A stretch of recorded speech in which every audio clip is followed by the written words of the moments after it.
오늘은 하나님은 떠나지 않으셨습니다 라는 제목으로 함께 말씀을 나누겠습니다.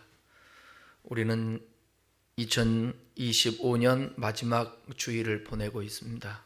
특별히 52주 동안 제한받지 않고 좋은 환경 속에서 예배를 드릴 수 있게 해주신 하나님께 감사를 드립니다. 저 개인적으로도 52주 강단을 지킬 수 있었음을 감사하게 생각합니다. 매년 이맘때가 되면 우리는 습관처럼 다사다난했다라는 말을 합니다. 참으로 많은 일들이 있었습니다. 누군가에게는 간절한 기도 응답의 해였겠지만 또 누군가에게는 인생의 가장 어두운 터널을 지나온 아픔 시간이었을지도 모릅니다. 오늘 함께 읽은 본문을 선택한 이유는 우리 삶이 때때로 실패한 것 같고 하나님 앞에 부끄러운 모습뿐인 것 같아도 결코 변하지 않는 진리를 나누고 싶어서입니다. 그것은 바로 우리는 하나님을 잊고 살았을지 모르지만 하나님은 한 번도 우리를 떠나신 적이 없다라는 사실입니다. 오늘 본문의 배경은 이스라엘의 암흑기인 사사기입니다. 여호수아라는 위대한 이스라엘의 지도자가 죽고 난 뒤 이스라엘은 하나님께서 주신 가나안 땅에서 풍요와 우상의 눈이 멀어 하나님과의 약속을 저버렸습니다. 그래서 영적으로 실패했고 도덕적으로 타락한 상태입니다. 이제 하나님께서 등을 돌리셔도 할 말이 없는 그런 상황입니다. 그런데 바로 그때 여호와 하나님께서 이스라엘 백성들에게 찾아오십니다. 이스라엘이 잘할 때가 아니라 가장 실망스러울 때 등장하십니다. 그것은 심판하기 위해서가 아니라 다시 그 당신의 백성들을 부르기 위함이었습니다. 1절을 다 같이 한번 다시 읽어보겠습니다. 시작. 여호와의 사자가 길갈에서부터 보김으로 올라와 말하되 내가 너희를 애굽에서 올라오게 하여 내가 너희의 조상들에게 맹세한 땅으로 들어가게 하셨습니다. 또 내가 이르기를 내가 너희와 함께한 언약을 영원히 어기지 아니하리니. 성도 여러분, 1절의 시작을 보십시오. 여호와의 사자가 어디에서 어디로 올라옵니까? 길갈에서 보김입니다. 길갈은 여호수아서 5장 9절 보게 되면 여호와께서 여호수아에게 이르되 오늘 애굽의 수치를 너희에게서 굴러가게 하였다 하셨으므로 그곳 이름을 길갈이라 오늘날까지 길갈이라 하니라 그렇게 말씀하고 있습니다. 그러니까 길갈이라는 뜻은 수치를 굴려보낸 자리, 수치를 굴려보낸 자리. 길갈은 이스라엘 백성들에게 잊을 수 없는 매우 중요한 장소입니다. 요단강을 건너는 기적을 그들이 경험했지 않습니까? 그러고 난 후에 12돌을 세웠던 곳인데 광야의 수치를 씻어내며 그 증표로 할례를 행했던 성결한 장소입니다. 언약 백성으로 다시 서약한 그 자리예요.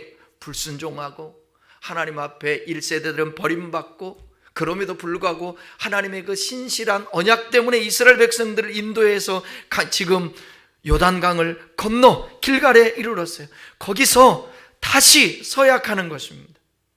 하나님과 이스라엘 백성과의 관계가 가장 뜨거웠던 곳, 그곳이 바로 길갈입니다. 그런데 지금 이스라엘은 어떤 상태예요? 사사기 1장을 보면 그들은 가나안 족속을, 우리 하나님은 가나안에 도착하면 여러 족속들을 쫓아내라고 했거든요. 근데 적당히 타협하면서 그들과 살았습니다.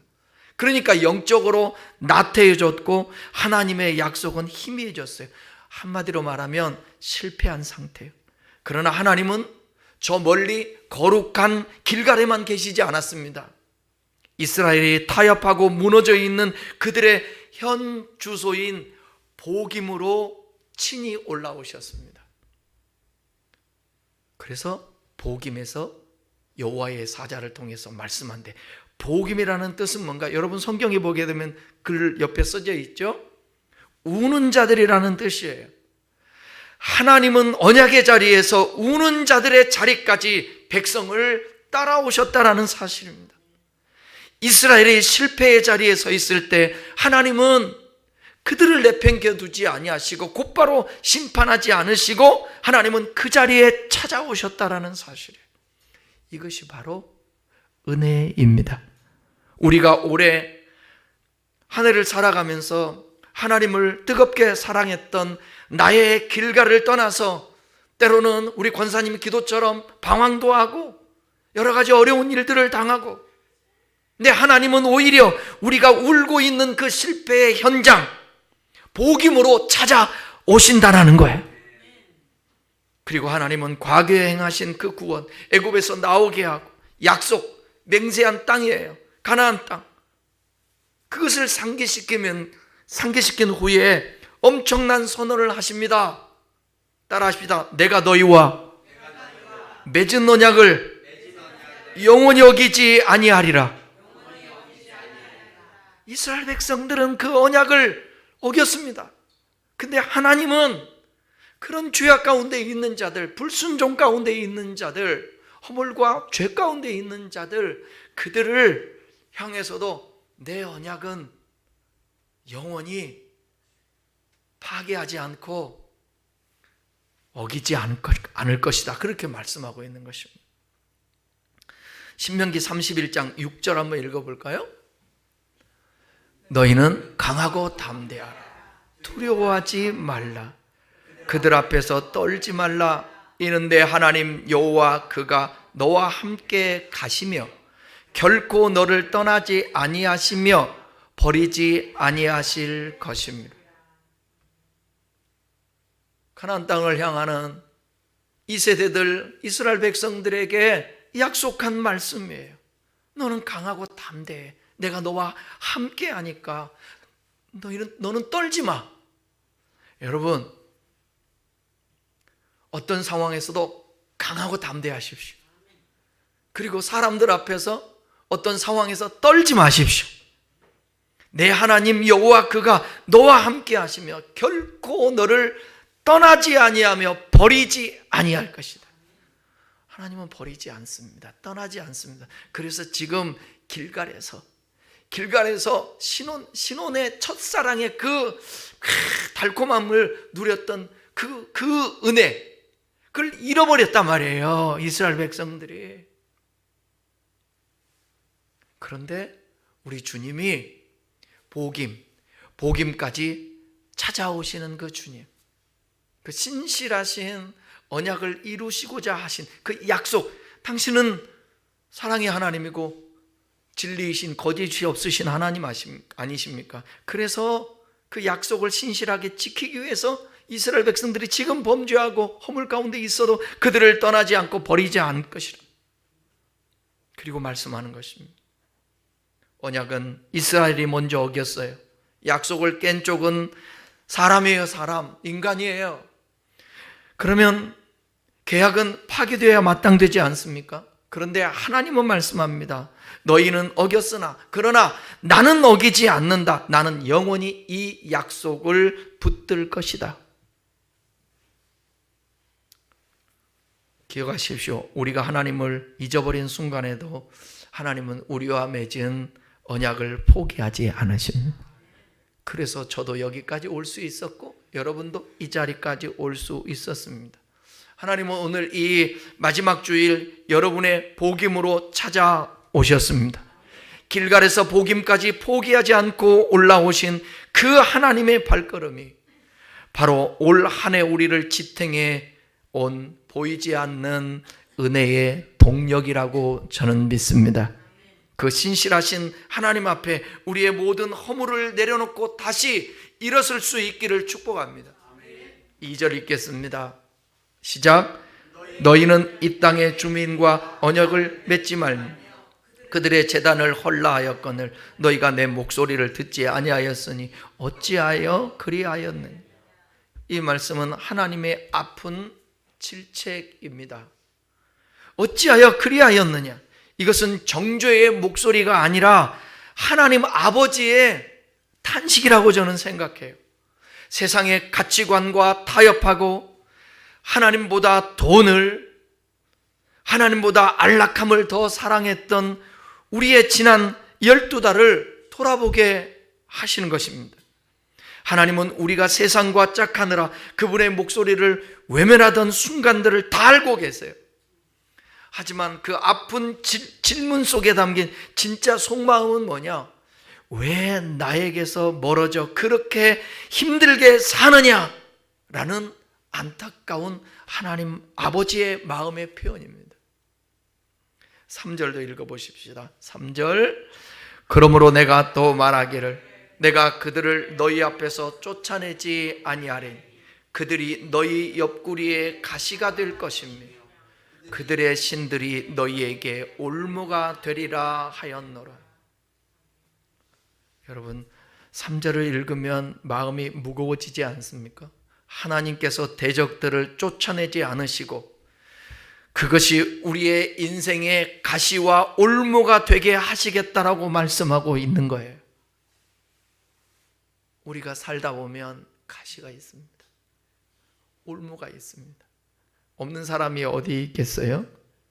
하지만 이 말씀 속에 담긴 하나님의 진짜 깊은 마음을 발견해야 그 가시와 올무를 이겨낼 수 있게 되는 것입니다. 가시는 우리가 하나님을 떠나지 않게 하시려는 안전장치입니다. 이스라엘은 하나님의 풍요에 취해서 하나님을 잊어버렸어요. 만약 그들에게 아무런 고통, 아무런 이 가시가 없었다면 그들은 영원히 하나님께 돌아오지 않았을 것입니다. 제가 좋아하는 말씀 있잖아요. 악한 일에 하나님의 징벌이 속히 임하지 않음으로 인하여 악을 행하기에 담대하다고. 그러니까 때로는 여러분, 왜 이렇게 나는 하나님이 조금 큰 마음을, 딴 마음을 품어도 내버려 두시지 않, 그거는 복이에요. 복이에요. 항상 하나님에게서 멀어져 있고 무뎌져 있고 육신의 욕망을 따라 살아내고 그런다 할지라도 아무 일 벌어지지 않으니까 여전히 한국교회가 지금 그러고 있지 않습니까? 거룩을 상실했습니다. 항상 사람 중심입니다. 사람 중심으로 교회가 돼가고 사람 눈치 보며 목회자가 설교를 하고 싫은 소리 하면 시험 들고 교회가 여기밖에 없냐, 이런 거룩함을 상실한 거예요. 하나님의 음성을 듣기를 싫어해요. 항상 좋은 마음을 듣기를 원해요. 칭찬 듣기를 원하고 괜찮아 소리를 듣기를 원하고 그러죠. 근데 여러분, 하나님은 때로 우리에게 가시를 준다는 사실, 올무를 준다는 사실, 근데 그것이 아픔일 수 있지만 그게 저주가 아니라 오히려 우리를 주께로 나아가게 하고 주님을 더 의지게 하게 하는 안전장치일 수 있다는 것입니다. 올 한 해 우리를 찔러댔던 가시들을 떠올려 보십시오. 경제적인 어려움, 자녀의 문제, 이성의 문제, 육체의 질병, 사람과의 갈등, 우리는 그 가시 때문에 아파하고 울었습니다. 그런데 역설적이게도 우리는 그 가시 때문에 겸손했는지도 모릅니다. 그 가시가 아니었다면 우리는 벌써 하나님을 잊고 세상 멀리 떠났을지도 몰라요. 교만했을지도 몰라요. 자기가 모든 것이 잘나서 산다라고 고백할지도 몰라요. 그래서 하나님을 믿는 것, 예배하는 것, 그것은 종교적인 형식일 뿐이었을 수도 있어요. 진지하지 않을 수도 있어요. 하나님이 가시를 남겨두신 이유는 우리를 괴롭히기 위해서가 아니라 우리가 하나님을 떠나지 않도록 우리 인생에 영적인 안전장치를 걸어두신 것입니다. 또다시 반복해서 그 악을 행하지 않도록 빨리 돌아오라. 좀 깊이 묵상해라. 여러분, 사람은 어떤 문제가 빨리 해결되게 되면 다 잊어버려요. 그런데 기간이 좀 길어지면 거기서 생각합니다. 왜 나에게 이런 일이 벌어졌을까? 그리고 많이 기억하게 되고 이 마음에 새기게 돼요. 그럼 나중에 무슨 일이 있을 때에 자신을 돌아보게 되고 아차 그러는 거예요. 하나님은 가시의 현장에 우리를 내버려 두지 아니하시고 우리와 함께 하십니다. 이스라엘의 옆구리에 가시가 박혔을 때 하나님은 그 곁을 떠나지 않고 함께 아파하셨습니다. 하나님은 우리 옆구리에 가시를 박아두고 멀리서 구경만 하시는 분이 아니시라는 거예요. 하나님은 떠나지 않으셨습니다라는 제목처럼 하나님은 우리가 평탄한 길을 걸을 때보다 가시에 찔려서 때로는 신음하고 고통 가운데 아파하고 있을 때 더 가까이 우리 곁에 계신다라는 사실이에요. 근데 그 아픔 때문에 하나님을 잊어버려요. 그 가시에 찔림 그 자체에 몰입하느라고 하나님을 잊어버려요. 근데 좀 지나고 보니까 아이고 그때요 하나님이 함께 하셨고, 그러니까 내가 울고 있을 때 얼마나 하나님이 나를 보면서 측은히 여기시고 불쌍히 여기시고 때로는 다독여 주시고 손 내밀어서 잡아서 일으켜 세우고 싶으신데 아니요, 지켜보고 있는 거예요. 왜? 그래야 내가 성장할 수 있으니까, 그래야 깨달을 수 있으니까, 생각할 수 있으니까, 깨달을 수 있으니까. 고통은 하나님의 확성기라. 그 고통을 통하여서 하나님의 음성을 들을 수 있는 거예요. 그 고통은 하나님께로 인도하는 몽학선생이 되는 거예요. 자꾸 하나님을 찾게 되어 있어요. 인간이 얼마나 연약한지 몰라요, 여러분. 주변에도 보니까 가시가 있는 사람들은 겸손해. 가시가 있는 사람들은 거룩함을 추구해. 가시가 있는 사람. 그런데 물질적인 풍요가 있고 환경의 풍요가 있고 살만하고 인정받고 아무 문제 없는 사람은 항상 말이 많아. 그리고 항상 자기를 주장해. 어디서 가서 인정받고 싶어해.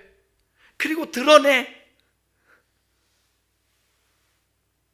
약한 자들의 상황을 이해를 못해. 아픈 자들을 이해하지 못하고 상처받은 자들을 이해하지 못하고. 여러분 혹시 마음에 우울증 가운데 있는 사람들, 불안 가운데 있는 사람들, 왜 그래? 하나님 믿으면서? 이렇게 말씀하십니까? 교만한 마음을 가질 때 하나님은 여러분들에게도 그런 가시를 주신다고. 그래서 우울한 상태에 가게도 하시고 불안한 상태에 가게도 하시고 불안하게도 하시고 그러는 거예요. 하나님은 가시를 통하여서 우리를 성장시키십니다. 그리고 하나님을 더 계시하시며 집요하게 너희를 사랑하고 포기하지 않겠다라는 그 깨달음을 갖게 하시기를 원한다라는 거예요. 올 한 해 우리가 가시 때문에 비명을 지를 때 하나님은 그 비명을 외면하지 않으시고 우리 곁에서 그 고통을 함께 견뎌 주셨습니다. 올무는 우리의 연약함을 깨닫게 하는 은혜의 도구입니다. 우리는 내 힘으로 다 할 수 있는 줄 알았습니다. 하지만 세상의 가치관이라는 올무에 걸려서 넘어지면서 우리는 깨달았습니다. 나는 하나님의 은혜 없이는 단 한순간도 살 수 없는 존재구나. 하나님은 우리가 이 무력함을 깨닫기를 기다리셨습니다. 내 힘이 빠질 때 하나님의 능력이 시작되기 때문에 그렇습니다. 3절의 경고는 이제 너희는 끝났다라는 선언이 아니라 이제 너희의 힘을 빼고 다시 나의 손을 잡아라 라는 강력한 하나님의 초대입니다. 요즘 연예인 중에 개그맨이면서 방송인 중에 나오던 그 프로그램에서 다 하차한 그 자매 있잖아요. 또 어떤 형제도 있고 주변에서 얘기하잖아요. 안 돼. 술 너무 많이 먹으면 안 돼. 술 끊어야 돼.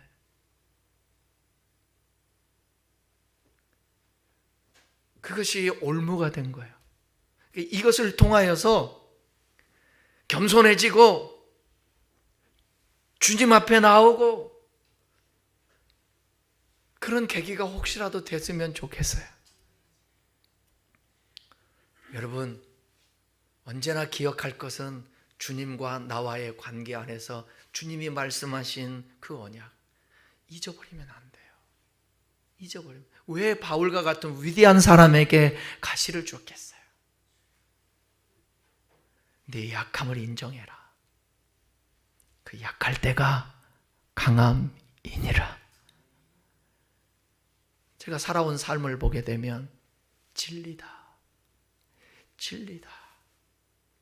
가시가 있는 사람들은 하나님을 더 의지해요. 그리고 겸손해요. 근데 또 이런 사람도 있어요. 가시 때문에 하나님을 원망하고 떠난 사람도 있어요.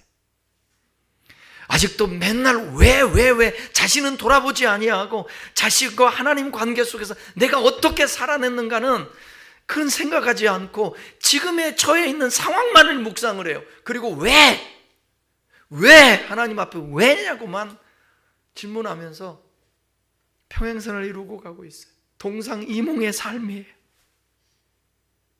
여러분, 하나님의 마음을 아십시오.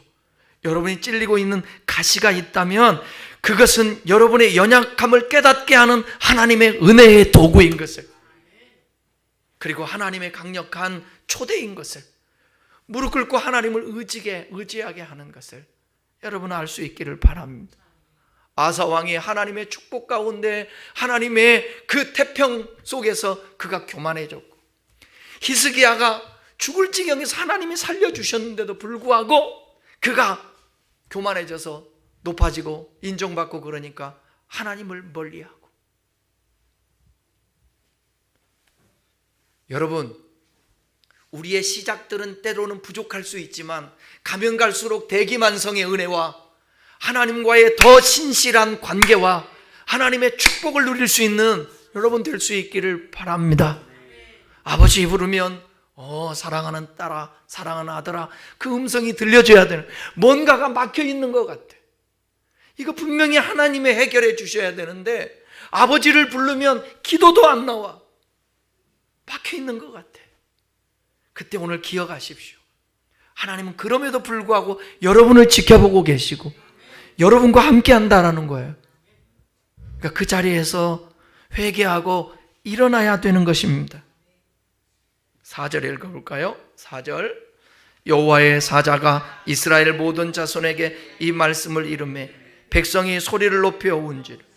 앞선 3절에서 하나님은 가시가 될 것이요 올무가 될 것이다, 무서운 말씀을 하셨습니다. 그런데 그 말씀을 들은 이스라엘 백성들의 반응이 뭐였어요? 그들은 소리를 높여 울었다고 기록하고 있습니다. 이 눈물 속에 담겨진 떠나지 않으시는 하나님의 은혜를 우리가 보아야 합니다. 눈물은 하나님의 음성이 들리는, 그 들리고 있다라는 어떤 신호예요. 강팍한 사람은 울지도 않아요. 원망과 불평으로 막 소리친다고요. 진짜 무서운 심판을 매를 맞는 가시와 올무가 아니라 하나님이 아무 말씀도 하지 아니하시고 내버려 두시는 거예요. 내버려 두심이 저주입니다. 그래서 로마서 1장에 보게 되면 하나님이 그 동성애를 하고 그 하나님에게서 떠난 악한 삶을 살아가는 자들을 내버려 뒀다 그랬어요. 내버려 두심이 그게 더 우리에게 문제예요. 하나님은 이스라엘을 떠나지 않으셨기에 그들에게 찾아와 말씀하셨고 이스라엘은 그 말씀을 듣고 반응했습니다. 사랑하는 여러분, 올 한 해 여러분의 마음에 찔림이 있었습니까? 양심에 가책이 있었습니까? 그것은 하나님이 여러분을 떠나지 않으셨다라는 가장 확실한 증거입니다. 죽은 몸은요, 바늘로 찔러도 반응이 없어요. 살아있는 몸은 반응을 합니다. 여러분의 영혼이 하나님 앞에 반응하며 울고 있다면 하나님은 지금 여러분 안에서 살아 일하고 계시다라는 것입니다.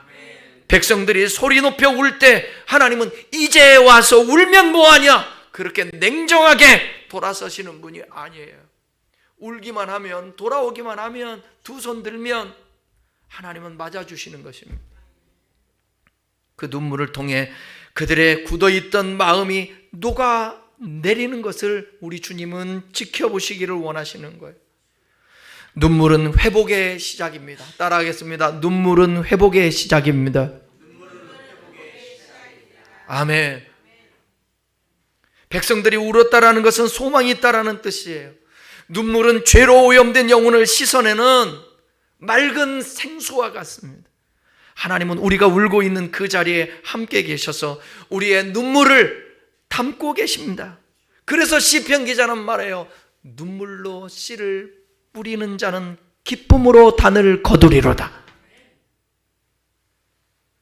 오늘 여러분이 지난 한 해 허물과 아픔을 가지고 울 때 그 눈물은 지나간 과거를 씻어낼 뿐만 아니라 다가올 새해를 향한 어쩌면 소망의 씨앗이 될 수 있습니다.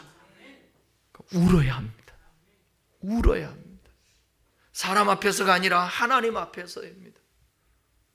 5절을 같이 보겠습니다. 5절. 그러므로 그곳을 이름하여 보김이라 하고 그들이 거기서 여호와께 제사를 드렸더라. 이스라엘 백성은 하나님의 책망 앞에서 통곡했습니다. 그런데 5절은 그 눈물로 끝나지 않았다고 말해요. 그들은 그 눈물의 자리에서 하나님을 향한 구체적인 행동을 취했어요. 뭘 했어요? 제사, 즉 예배하였습니다. 하나님은 우리의 눈물을 예배로 바꾸시는 거예요. 그러니까 고통과 문제가 막 있어. 하나님 도대체 왜 그러시냐? 그럴 때 자꾸 하나님을 멀리하는 자리에 머무르면 안 돼요. 그때 자꾸 예배의 자리로 나와야 되는 거예요. 방금 전까지만 해도 그것은 죄에 대한 책망이 있었어요. 가시와 올무에 대한 두려움이 가득했습니다. 백성들의 통곡 소리가 울려 퍼지던 심판의 현장 같았습니다. 그런데 그 눈물의 자리가 순식간에 뭘로 바뀌었어요? 예배의 자리로 바뀌었습니다. 하나님을 떠나지 않으셨을 뿐만 아니라 우리가 흘린 회개와 고통의 눈물을 예배의 제물로 받아주셨습니다. 이것이 바로 복음입니다. 돈 없는 자도 와라. 누구든지 내게 와서 값없이 사서 먹어라. 값없다라는 거예요. 누구든지 다 오라는 거예요. 주님은 그런 자들을 다 멀리하지 않으시고 받아주신다라는 사실입니다. 하나님은 가장 비참한 인생의 밑바닥에서도 예배가 회복되기를 원해요. 예배만 드리면 예배 가운데 주의 음성을 듣고 하나님 앞에 예배할 때 그 성령의 임재가 있기만 하면 회복될 수 있는 거예요. 저도 그랬습니다. 저도 오직 누구를 믿어 내가 해야지. 그리고 내가 뭐든지 하겠다 하고 열정을 가지고 공부하고 있었을 때에 제가 부름을 받고 교회 나가서 예배 드렸을 때 그 예배는 환상이었어요. 그 예배는 저의 인생을 바꿔놨습니다. 저의 가는 길을 제시해 주었습니다. 저의 아픔과 상처를 치유해 주셨습니다. 그리고 불이 붙기 시작했습니다. 모든 것이 쉽게 여겨지게 됐습니다. 용납하게 됐습니다. 이해하게 되었습니다. 탄식이 바뀌어서 찬송으로 되었습니다. 이게 예배입니다. 예배. 그런데 안타까움이 지금 있는 거예요. 뭐냐면 이 한국 교회가 내리막길이 가고 있다는 거예요. 예배가 줄어들고 있다는 거예요. 예배드리는 예배의 장소인 그 예배당들, 교회들이 무너지고 있다는 거예요. 우리 지난 창립 기념 주일 때 영상 보냈던 그 목사님이 그랬잖아요. 하루에도 수많은 교회가 역사 속으로 사라지고 있다. 여러분 생각해 보세요. 오늘 이 예배가 이 교회에서 제가 설교하는데 오늘이 마지막입니다. 죄송합니다. 도저히 교회를 더 이상 운영할 수가 없습니다. 다음 주부터는 여러분들이 흩어져서 각자 원하는 교회로 가십시오. 이렇게 말한다면 여러분의 마음이 어떨까요? 시원하겠어요? 아니래도 대답은 해줘야 제가 견딜만 하지. 근데 오늘 분명히 이 조국 대한민국의 마지막 예배를 드리는 교회가 있을 거라고요. 그게 한두 교회가 아닐 거라고요. 예배는 제가 수예배든 오예배든 그런 얘기하죠. 예배만 드리지 뭐 합니까? 여러분들이 대단한 거? 그런데 그 지키는 예배의 그 자리가, 어쩌면 주일 지금 예배하고 있는 이 자리가 한국교회 역사를 지키는 그 한 역할을 하고 있다는 사실이에요. 예배가 회복돼야 합니다. 하나님이 가시와 올무를 내버려 준다고 해도 그 소리를 들으며 그들이 하나님 앞에 울면서 했던 행동이 예배입니다. 우리는 어떤 상황이든지 예배의 자리로 자꾸 나아가야 돼요. 형식이 아닙니다. 오늘 주님은 나에게 뭐라고 말씀하실까?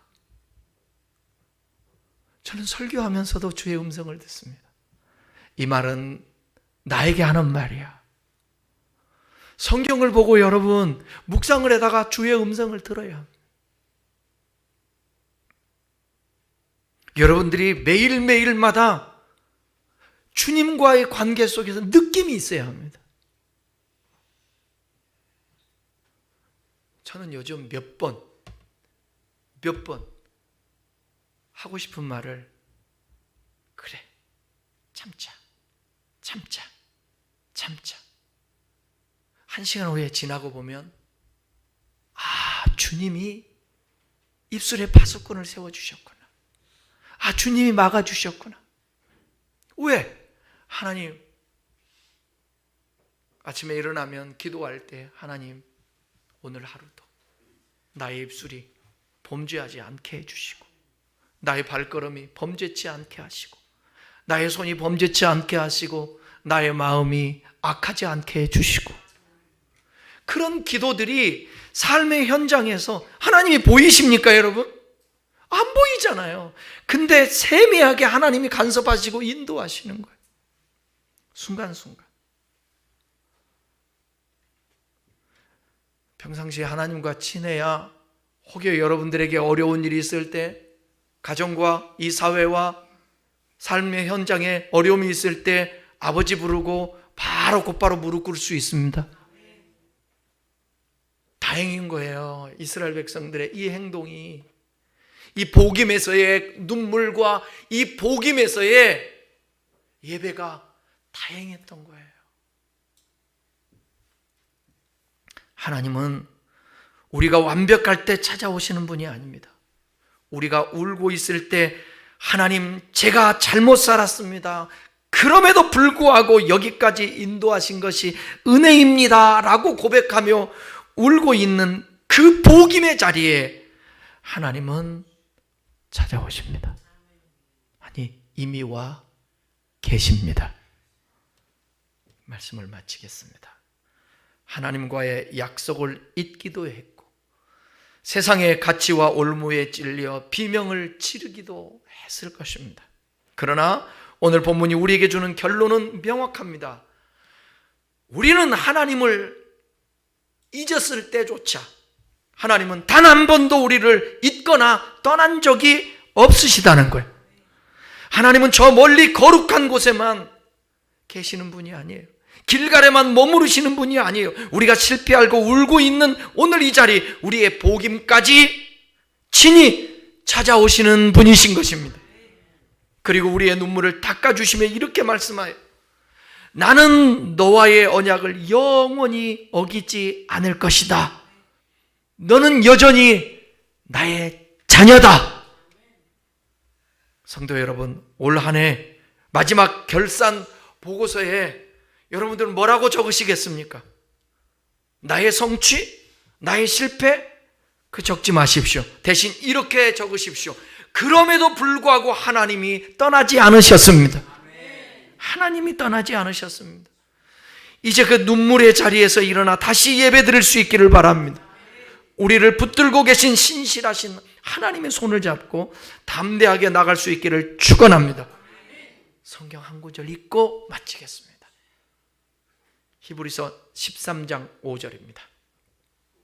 돈을 사랑하지 말고 있는 바를 족한 줄로 알라. 그가 친히 말씀하시기를 내가 결코 너를 버리지 아니하고 너를 떠나지 아니하리라 하셨느니라. 기도하겠습니다.